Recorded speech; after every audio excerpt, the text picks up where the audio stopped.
Hello, everyone. I'm happy today to interview Rev Dr Rainbow Johnson. She is presently with the Center for Spiritual Living in Austin, Texas, and she is a longtime minister and wise sage. So we have invited her to be a part of our Wise Sage project. Welcome, Rainbow Johnson. Thank you so much. This is such a thrill and an honor and a bliss for me to be talking to you this morning. My friend for many, many decades, and all of the people with whom I am now connecting. Thank you, Rainbow. Would you please begin with telling us about your early family life and how you came to find Science to Mind? All right. Well, I'd like to talk about my early family life. I was born in Milwaukee, Wisconsin, but I'd like to relate my early family life. My mother was in her 40s when I entered into the planet. However, I didn't have any spiritual upbringing. I had one sister, 8 years older, and the God word was never mentioned, and yet we were born Jewish. We were lox and bagel Jews. Lox and bagel Jews mean that culturally we're Jewish, but we never attended synagogue. So that was my whole upbringing. Nothing organized at all. And so I was an agnostic. I didn't know anything about spirituality, and I went to eventually UCLA and became a teacher and all like that. But I'd like to talk about my spiritual background. So I went through a lot of crisis. We moved to California and we left the snow in Milwaukee, and I thought I had come to heaven because the white stucco buildings and the red tile roofs and the palm trees, I thought this was heaven. And so there we were in California when I was 11, and I grew up in California, went to UCLA and so forth. But spiritually speaking, I was still an agnostic, an absolute agnostic. So what happened was my current life went through some crises, and I felt it was falling apart. My husband committed suicide. My 2.5-year-old son died from a tragic accident, and I thought it was Los Angeles's fault. And so I was inspired to move away and change environments. I didn't understand anything about our inner consciousness or anything. I thought I would change, and I began reading travel books. And the travel books, where should I go? And it boiled down to 2 islands. It was St. Martin's in the West Indies, and then Hawaii. But Hawaii won, the Garden Island of Kauai won out because it was decreasing population every year, didn't have any billboards or stop signs, and they listed a doctor, Dr. Bernard Wheatley, who had given up medicine and found God and come to the island of Kauai. And I said, I'm going to go there. And so I moved there with my one son, Scott. And we got a VW with flowers on it. We were driving around, and there was a man walking on the highway in Kauai. I always picked up hitchhikers, and I picked up this man, and he said, I said, would you like a ride? And he said, God told me to refuse the first 5 rides offers to me, and this is the 6th ride, and I am taking it because God told me to. And so he came in and he said, how do you do? I'm Dr. Bernard Wheatley. And that was the man I read about in the travel book that brought me to Kauai. And this man became my spiritual teacher for the next 9 years. And he had written an article for Unity magazine. I'd never heard of Unity, but it got me intrigued with metaphysics, and we meditated 6 hours every day. We had a spiritual life where we worship God mentally, physically, spiritually, emotionally every day. And in one of my meditations, Spirit spoke to me and said, religious science. I had never heard of it, but in one of my meditations, it said, religious science. So I wrote to my mother, who still lived in Los Angeles, and I said, look in the phone book and see if you can find anything that says religious science. And that's where the headquarters were. So I corresponded with them, and they sent me a Science of Mind magazine. And I took 1 month to read it. I read the articles over and over and over, and they spoke to me. And I had been reading Emmett Fox also at that time. And then I started correspondence course, and it came in little blue booklets, and it had wonderful articles by Ernest Holmes, the founder, and Augusta Rundell, and diverse religions, and it was so fabulous. And so I completed that course as well. And then one day I got a calling to be a religious science minister, a nice Jewish girl from Los Angeles meditating on the island of Kauai, to be a religious science minister. But before I go into that, I would like to tell you, one day it was a beautiful day on Kauai. My name was Judy at the time, Judy. And I was just so ecstatic with the beauty of the environment when I heard a man's voice, and I said, is this God? And the voice said to me, your name shall be called Rainbow. And I said, are you talking to me? Your name shall be called Rainbow. So I kept it in my heart until later. I'll tell you about that. So I wrote to headquarters. I made my application. I included music I'd written, poems I'd written, stories I'd written. Nancy Chandere was in the office, if you remember her, Marilyn, and she and I became fast friends. And so they set up an entrance examination for me, and my son and I left Kauai to come to LA to go to the School of Ministry in 1975. And then we moved here, and I worked at headquarters as a librarian, something you're familiar with, Marilyn.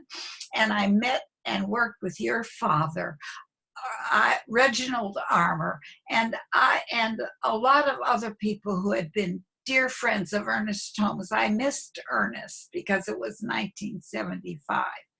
But after about a year, I felt it wasn't the right place for me, because I was like in a mystical way talking to God, and people looked at me like, who are you? So I was inspired to leave this place. The same voice spoke to me, leave this place. So I left and went to the Metaphysical University and became a metaphysical minister. And so I got ordained, and we had a church in our house called Celebration of Life. And so one day I was driving and teaching and going to graduate school and doing all these different things. And I asked God, how can I put this all together, God? It isn't working for me. And so the voice said, return to religious science. Return. This voice, it's the voice of God. I've had many mystical experiences, and very seldom have I heard this voice, but I heard that's very, very sharp. And so I returned to the School of Ministry and graduated in 1986. And before I even graduated, I traveled around speaking at churches, and I spoke at the Houston church, which was Jesse Jennings' church. He was a student of mine. I was on the faculty of religious science. And while I was there, the Austin church didn't have a minister, and they said, she's in Texas and you didn't tell us. Send her over here. We want her to do a workshop and speak. And so as I spoke and did a workshop, they immediately asked me to be their minister. And I said, no, I haven't graduated yet. I have to candidate. It has to go through a process. And they said, we want you anyhow. And so I candidated for them, and they immediately called me even before I graduated. I never knew what a calling was, but they called me, and I was so welcome in this church, the same one I'm a minister now. For 8 years I was there, and then I left and traveled the world, all the countries, teaching religious science, Russia, India, China, Jamaica, all over the world I went after I left the Austin church. It was called the Religious Science Church of Austin at that time. And I traveled the world, and then I settled back down in Austin, and I attended the church just as an attendee. But they kept asking me to speak and do things because at that point they were calling interim ministers, and it wasn't working. So here it is 30 years later, and here I am. They begged me to come back because they'd had so many kind of problems in the church with ego problems, control issues, negativity, and I would give them suggestions and calm them down. So they begged me to be the minister. So 30 years later, I became the minister of the Austin Center for Spiritual Living. I've been here now for 1 year, and there isn't any dissension. We have bombarded ourselves with love and harmony and beauty, and we have 3 ministers, and practitioners are transferring here, even some from Agape Church in LA. Oh, I forgot to tell you, I studied as a practitioner. My teacher was in the School of Ministry.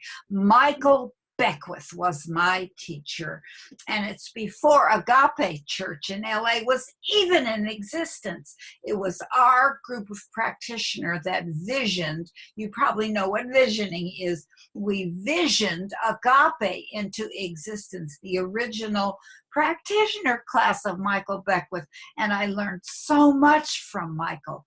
During that time, I was part of an interracial family, and my son Frederick was 13. And so we joined a Jewish synagogue, Temple Beth Am, in Los Angeles, and my son Frederick was bar mitzvahed. He converted to Judaism and learned Hebrew, and he spoke Hebrew so well at that time when he was being bar mitzvahed at the temple. Not only did they allow him to speak the Torah portion, but to give the homily for that day. And the Torah portion was on slavery. And so here is this Black young man who is getting bar mitzvahed in the Jewish synagogue, talking about Black and Jewish slavery. Since that time, I just want to talk about my son Frederick for a minute. Since that time, he was bar mitzvahed, he became born again, he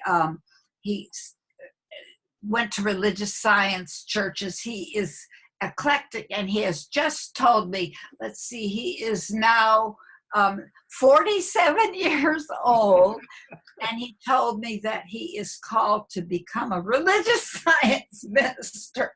My son Frederick, the bar mitzvahed, born again Christian religious scientist. So I want to just backtrack. When I was the minister years ago, my family was so supportive. My son Frederick and my daughter Rainbow Shalom were there. If the musician didn't arrive, they would sing. They would teach junior church. My husband was the head of the choir. The whole family was engaged years ago. Well, now I don't have that kind of a family, but I have a spiritual family.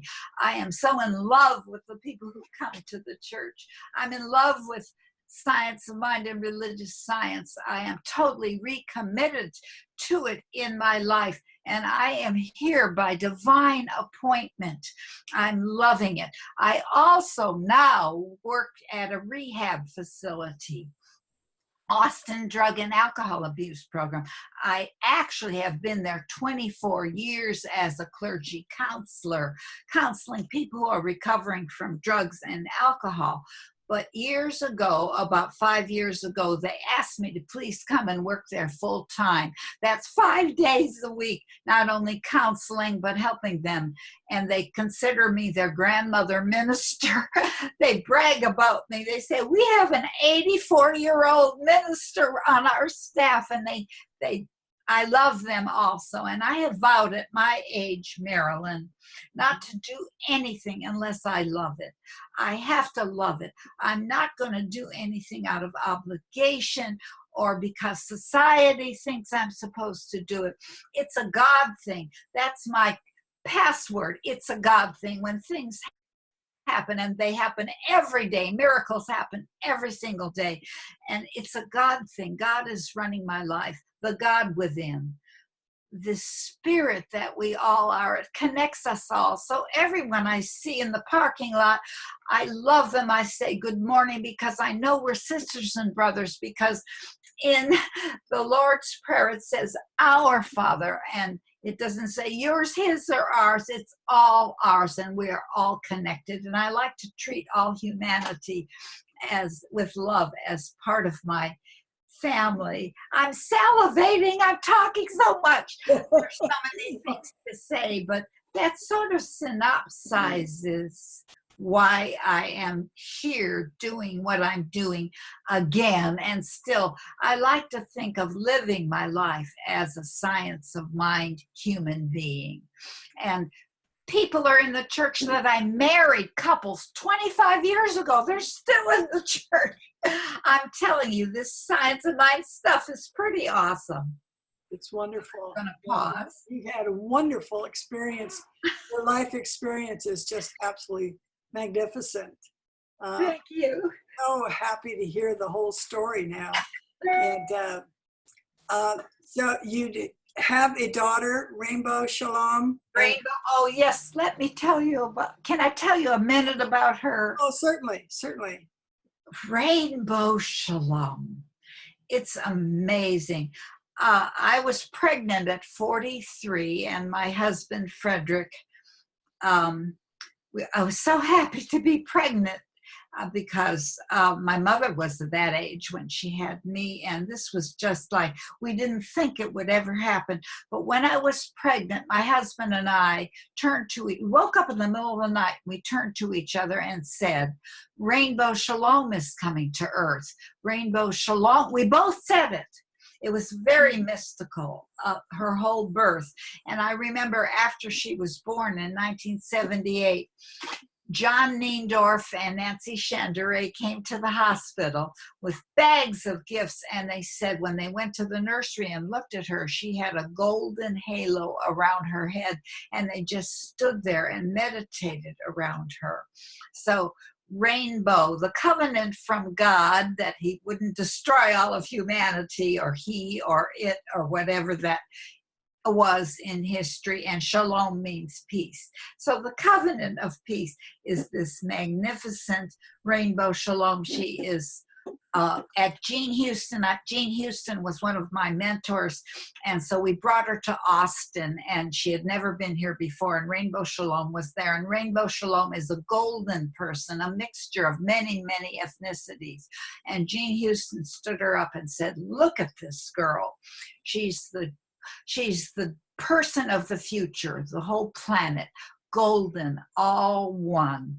And and she is that way to me. So I have a daughter, and I have a vanilla son, the one I went to Hawaii with. He had 7 children, and so I have 10 grandchildren and 4 great-grandchildren. And I have a chocolate son, that's Frederick, and I have a vanilla son, that's Scott, and I have a rainbow sherbet daughter, that's Rainbow Shalom. So I have all the flavors in my family. So your son Frederick is named Johnson. Is his last name Johnson? Frederick Johnson, after his father, Frederick Johnson, and he and Rainbow Shalom are both living in Los Angeles, and I travel there several times a year to see my grandchildren. Frederick is becoming a religious science. Well, he's just starting to return to attending the North Hollywood church. He's getting his feet wet, and he's gone out on the internet to see what he has to do to become a religious science minister. Wonderful, wonderful. Okay, and what does Rainbow do? Rainbow is an editor on television. She works, there's a program called The Doctors. It comes on every afternoon. She's an editor for that.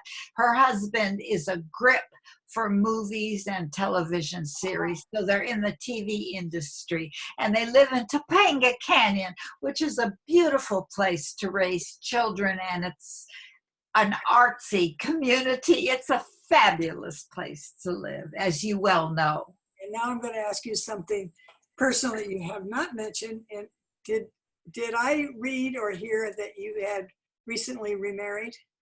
No, somebody asked me that because Jim Hatton asked me, his friend. No, but I have a boyfriend. Can I tell you how I met him? It's so mystical. It's so great. Do I have a minute? Absolutely. I was speaking, before I became back a religious science minister actively, I spoke at a lot of churches in the Austin area and Texas. So I was speaking at the Unity Church in Boerne, Texas, Boerne. It's pronounced Bernie, the Texas accent. And so it's in a little church in the country. I've spoken there many times. And I arrived early because it takes an hour and a half to drive there from Austin. And I arrived early, and they were having a book group. They were having a book study group, and I love to read. I'm always reading at least 2 books at a time. So I decided to attend. It was at 9:30, and the service was at 11. Leading this book study group was a man named Jim Shelton, and he found out I was a religious science minister. And this is what he said in the book group. Ernest Holmes is my favorite metaphysician. He's at a Unity church. Ernest Holmes, he said it just like it is, and he loved to read. Well, he gave me his card. In fact, all the elderly single men that day gave me their card. That must have been the day for something happening. And the next day, this man, Jim Shelton, called me. He was going to ask me if I knew his friends who were religious science ministers in Colorado. And he said, now I'm going to tell you something. This is what he said on the phone. You may want to block my call and never take a call from me again after I tell you this. And I said, oh my goodness, what is it? He said, the minute you walked into that book group, something inside me said, you have loved this woman in another lifetime. This is what he said. And I said, that's a pickup line I have never heard before. So from that day on, we talked every day, and he's been my, quote, boyfriend for 5 years. We don't live together. He lives in Kerrville. I live in Austin. We get together on weekends when I'm not involved with the church, but we talk every day. And I am licensed to be absolutely calling in the one facilitator. And so I'd been calling in the one. And the thing I asked about, could there be somebody in this world to share who I am spiritually and ask me, how was your day? Because I deal with clients all day listening to how their day was. So we talk on the phone every day. How was your day? And he's been a magnificent support for me. And here we are together. Probably, Marilyn, if we lived together, we wouldn't be together. So we have our own life, He has a very active life, and I do. And yet we get together on weekends. In fact, I'm going there later today to Kerrville. It's a 2-hour drive and well worth it to get together with my boyfriend, Jim, who loved me in another lifetime. Well, and this lifetime also. It's been a wonderful time to talk with you and to hear about your exciting life. So many grandchildren and great-grandchildren and loves. It's just wonderful to see you and speak with you. And at 84, you're just as vibrant as you were when I first met you. You're wonderful. Thank you so much, Marilyn. My heart is just filled with love flowing over. Just to see your radiant face, it uplifts me. We all need to get to Zoom each other, the ones who are still around. That's right, we should. Okay. Well, thank you so very much, Rainbow, for this interview. And I know that the people that watch it will be inspired for many, many, many years to come. Thank you for being here. It's a pleasure and an inspiration. I'm practically levitating off this chair with my love for you and for religious science and for all humanity. Thank you, Rainbow. Bye-bye. Bye-bye. Hello, my name is Marilyn Leo. I am the founder of the Science of Mind Archives and Library Foundation. I trust that you have enjoyed this interview, which is part of the Wise Sage project of the archives. It is a gift of love, as is the foundation itself, and depends entirely on your generosity. We appreciate your donation in support of the preservation and availability of our science and mind history.